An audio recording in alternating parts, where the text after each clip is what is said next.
इस वीडियो में हम डिस्कस करेंगे हाफ वेव रेक्टिफायर। तो सबसे पहले देखेंगे कि रेक्टिफायर क्या होता है, एसी को डीसी में कन्वर्ट कैसे करते हैं। इसके बाद हम हाफ वेव रेक्टिफायर का सर्किट डायग्राम बनाएंगे और उस सर्किट डायग्राम के बेसिस पर हम एक्सप्लेन करेंगे कि इनपुट वेव फॉर्म अगर एसी है तो आउटपुट वेव फॉर्म में क्या डिफरेंस आएगा।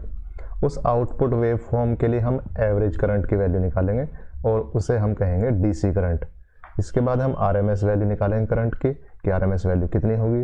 इससे देखेंगे कि उसकी एफिशिएंसी कितनी है और एंड में हम देखेंगे कि वो जो हाफ वेव रेक्टिफायर है कितना इफेक्टिव है। इसका पता चलेगा हमें उसके रिपल फैक्टर से, तो हम बाद में उसका रिपल फैक्टर निकालेंगे। चलिए शुरू करते हैं। तो सबसे पहले देखते हैं कि रेक्टिफायर क्या होता है। तो रेक्टिफायर एक ऐसी डिवाइस है जो एसी को डीसी में कन्वर्ट करने के काम में आती है और इस प्रोसेस का नाम होता है रेक्टिफिकेशन।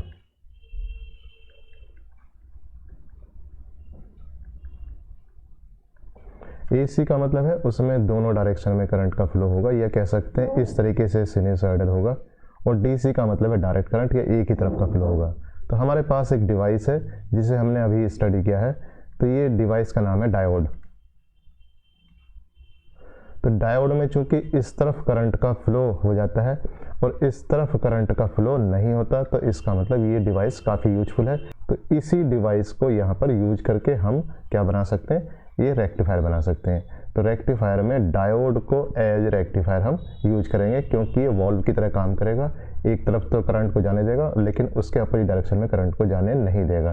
तो ये रेक्टिफायर है, ये कई तरीके से कह सकते हैं। जो पहला है हाफ वेव रेक्टिफायर,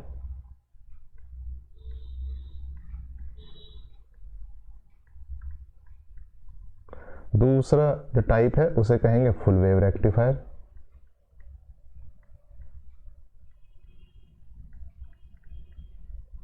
और तीसरा जो टाइप है उसे कहेंगे फुल वेव ब्रिज रेक्टिफायर।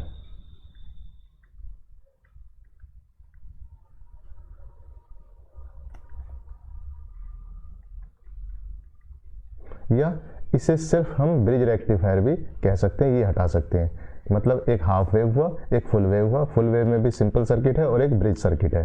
तो यहां पर हम डिस्कस करेंगे हाफ वेव रेक्टिफायर।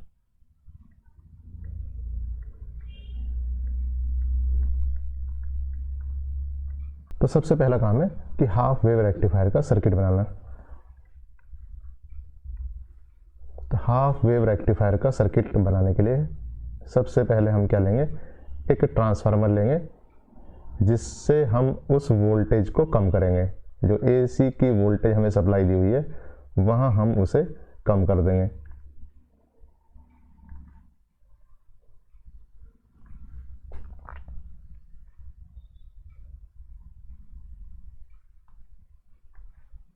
तो देखिए इस तरीके से हम यहाँ पर एक डायोड लगा देंगे। यहाँ हमारे पास दो टर्मिनल आ गए, इसमें हम बाहर कोई लोड लगा देंगे। तो ये इस समय आपके पास हाफ वेव रेक्टिफायर का सर्किट हो गया है। इसमें अलग अलग चीज़ों को समझाते हैं। ये आप है स्टेप डाउन ट्रांसफार्मर,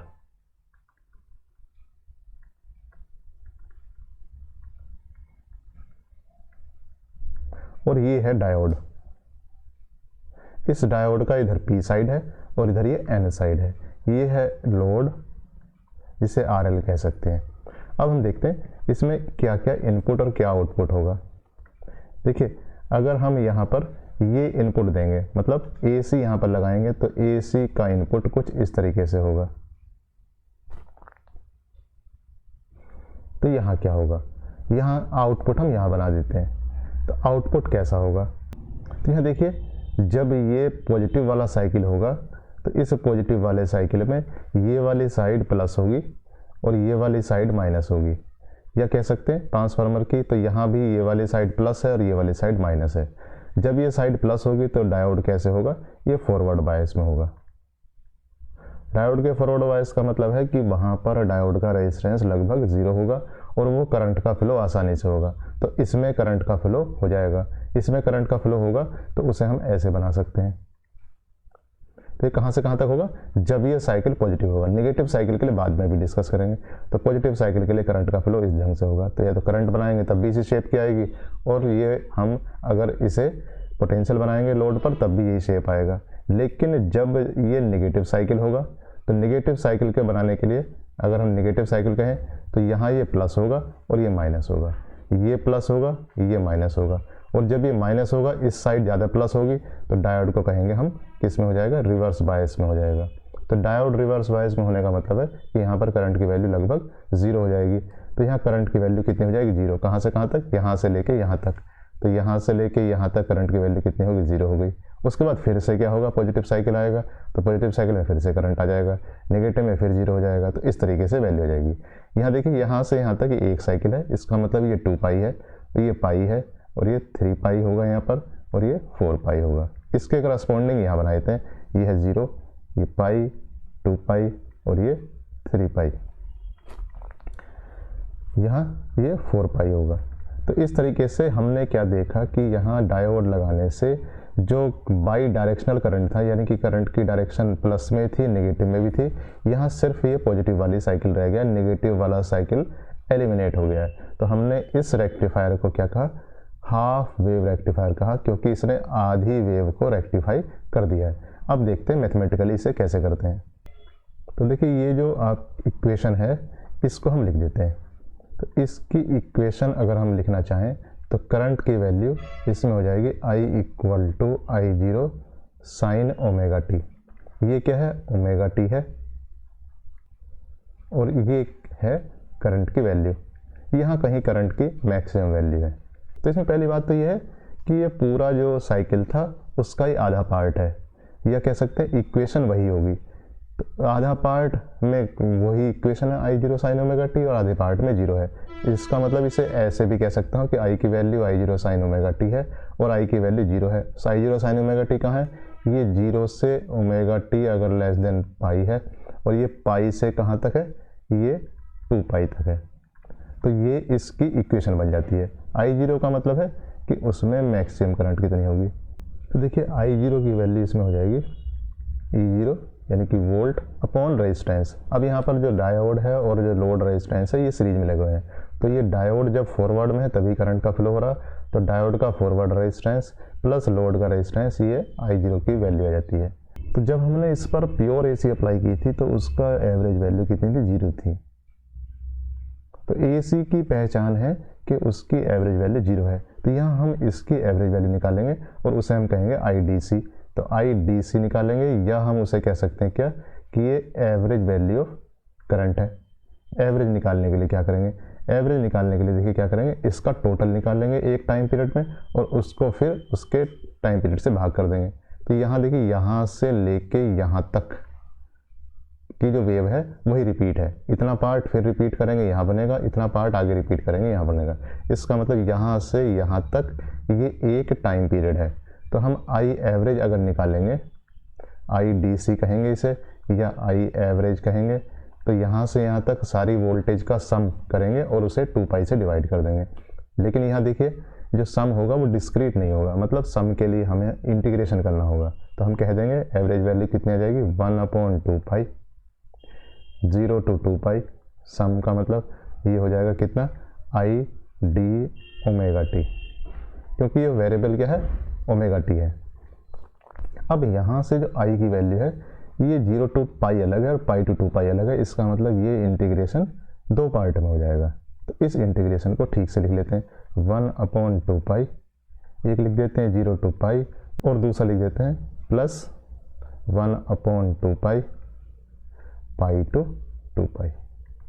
यहाँ पहले वाले में क्या है, ये है I0 sine omega T D of omega T, और इसमें क्या लिखेंगे, 0 डी ऑफ ओमेगा टी।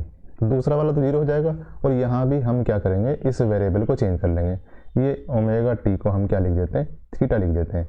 तो ये क्या हो जाएगा, ये actually omega T equal to 0 to pi है, तो ओमेगा टी को थीटा में कन्वर्ट कर लेते हैं। तो IDC कितनी जाती, 1/2 pi 0 to pi I0 sine theta D theta plus 0।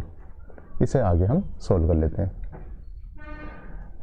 तो ये हो गया 1/2 पाई, साइन थीटा कितना हुआ, साइन थीटा का इंटीग्रेशन हुआ माइनस कॉस थीटा, तो ये हुआ I0 माइनस कॉस थीटा 0 से पाई तक, cos 0 1 और cos पाई -1। तो पहले लगाएंगे क्या, माइनस I0 अपॉन 2 पाई, cos पाई का मतलब -1 -1 ये आ गया, तो ये आ गया minus I0 upon 2 pi into -2 equal to कितना है, 2 से देखिए 2 कैंसिल, माइनस से माइनस कैंसिल हुआ, 2 से 2 कैंसिल हुआ, तो ये वैल्यू जाती है I0 अपॉन पाई। इसे हम कहेंगे IDC, या ये क्या है, I एवरेज। तो ये क्या है, ये एक्चुअली आउटपुट की एवरेज वैल्यू है या आउटपुट की DC वैल्यू है। तो I0 की वैल्यू रख देते हैं इसमें, तो ये हो जाएगा IDC इक्वल टू कितना हो जाएगा, E0 upon pi RF plus RL। अगर मैं कहूँ आउटपुट DC पावर, क्योंकि ये वैल्यू क्या है, ये आउटपुट पर है, तो output DC power, output DC power क्या है, ये हो जाएगी PDC इक्वल टू कितना होगा, IDC का स्क्वायर RL। ये IDC स्क्वायर कितना होगा, ये होगा E0 का square pi square RF plus RL का स्क्वायर इंटू RL। ये आपके पास आ जाती है आउटपुट DC पावर। अब हम देखते हैं कि करंट की RMS वैल्यू कितनी है। हम अब निकालते हैं IRMS।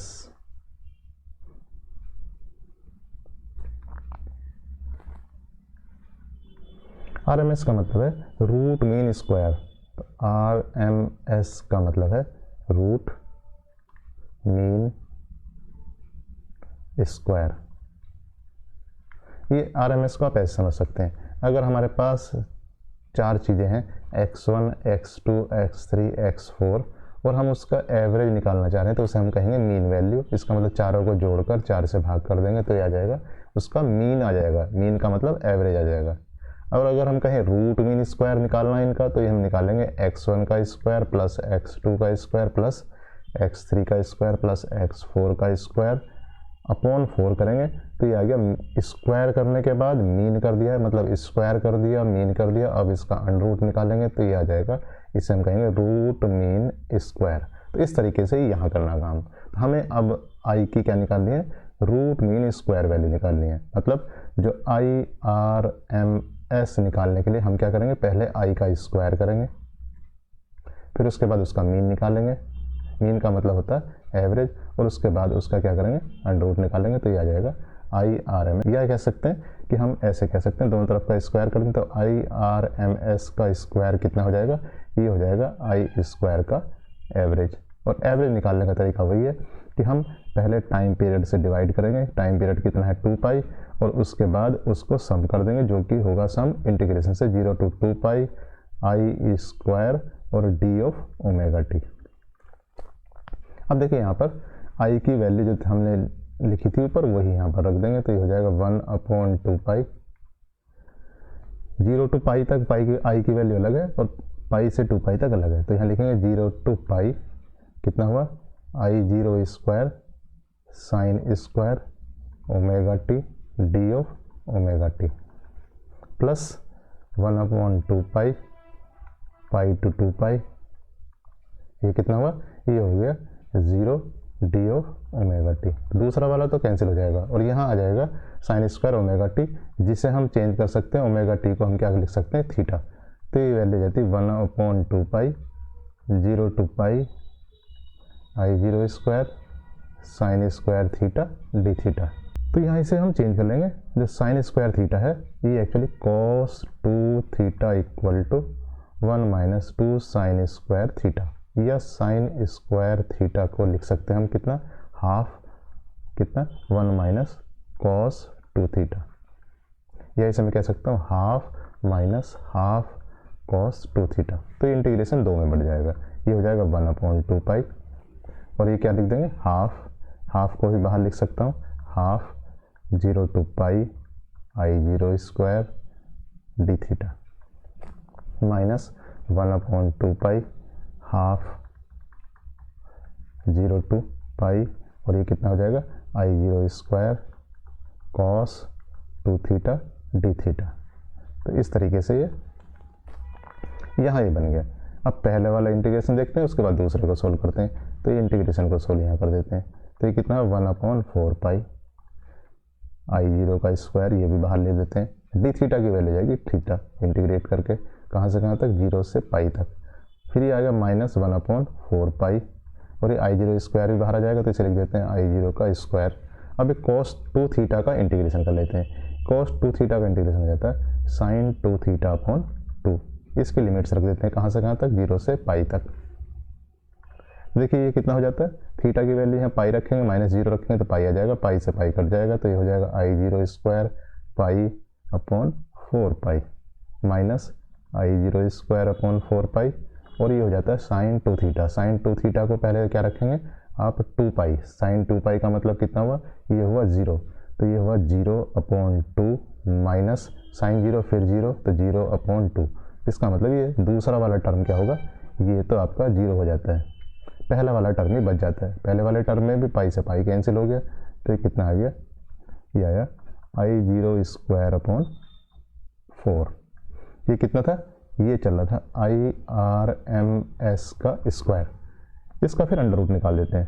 तो इसका अंडर रूट निकालने के बाद कितना हो जाएगा, ये आ जाएगा IRMS इक्वल टू कितना आ जाएगा, I0/2। तो हमारे पास ये RMS वैल्यू आ गई है।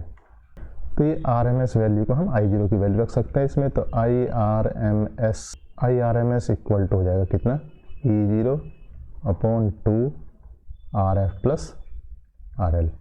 अब देखिए हम देखते हैं कि AC इनपुट पावर क्या है। तो पहले पीछे सर्किट में देखते हैं मतलब क्या है कहने का।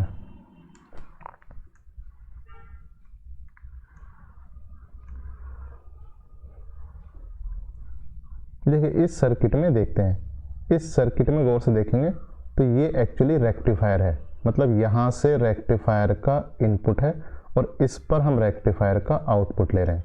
तो ये रेक्टिफायर के लिए इनपुट सर्किट है। तो यहाँ से हम रेक्टिफायर का इनपुट ले रहे हैं और यहाँ से हम रेक्टिफायर का, हमारे यहाँ क्या है, ये आपका आउटपुट है। तो हम देखेंगे कि यहाँ पर हमने कितनी AC दी और यहाँ से हमें कितनी DC मिली, मतलब पावर के टर्म्स में।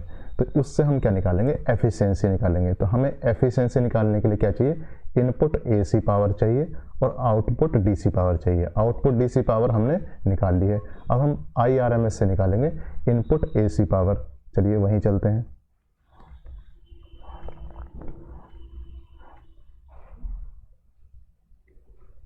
तो इससे हम निकालेंगे क्या, इनपुट AC पावर। वो कितनी हो जाएगी, PAC। अब देखिए जो इनपुट AC पावर है, अभी आपने देखा कि वो दोनों में लगी हुई है, यानी कि डायोड में भी और आपके लोड रेजिस्टेंस में भी।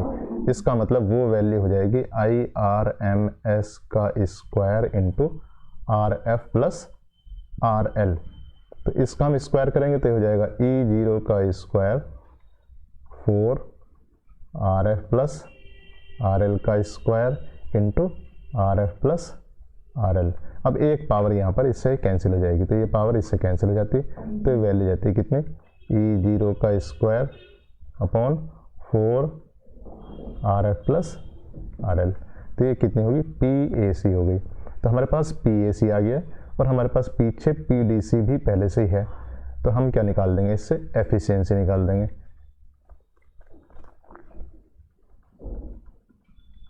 तो एफिशिएंसी का मतलब है ईटा। ईटा मतलब output DC power upon input AC power. Output DC power, output DC power हमने पहले निकाल ली है, जहां हमने IDC निकाला था। तो आउटपुट DC पावर वहां से लगा देंगे, तो IDC ये रहा। तो आउटपुट DC पावर था E0 square upon pi square RF plus RL का स्क्वायर इंटू RL। तो इसे यहाँ आउटपुट DC पावर को लिखते हैं।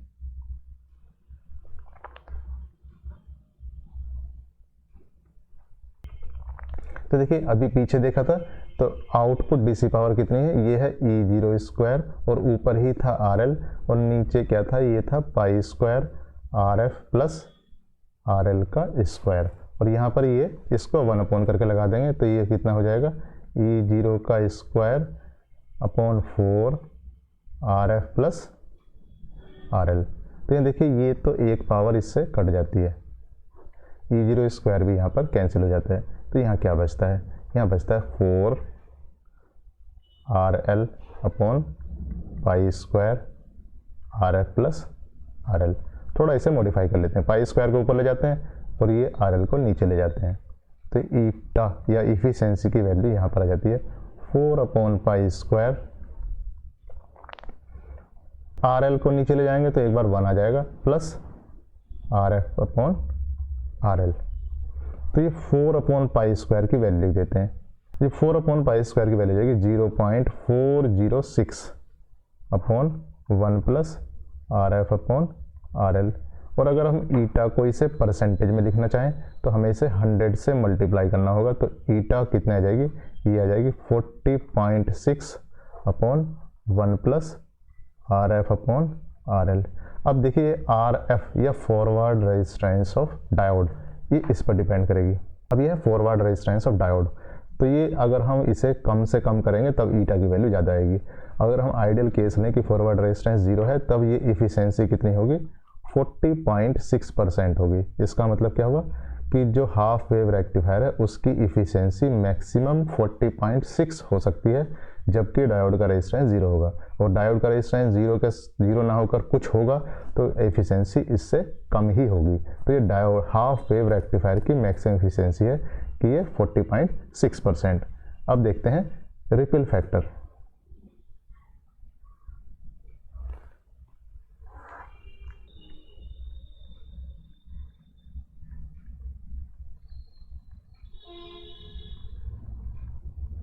अब एक और क्वांटिटी देखते हैं, रिपल फैक्टर। रिपल फैक्टर को समझने के लिए देखिए, जैसे हम पानी में कोई पत्थर फेंकते हैं तो वहाँ पर पानी में कुछ उतार चढ़ाव सा लहरें उत्पन्न हो जाती हैं, तो हम उन लहरों को कहेंगे रिपल। तो यहाँ भी हमें देखना है कि हमारे पास जो DC हम जिसे कह रहे हैं आउटपुट पर, उसमें कुछ उतार चढ़ाव कितना है या उसमें AC कितनी है।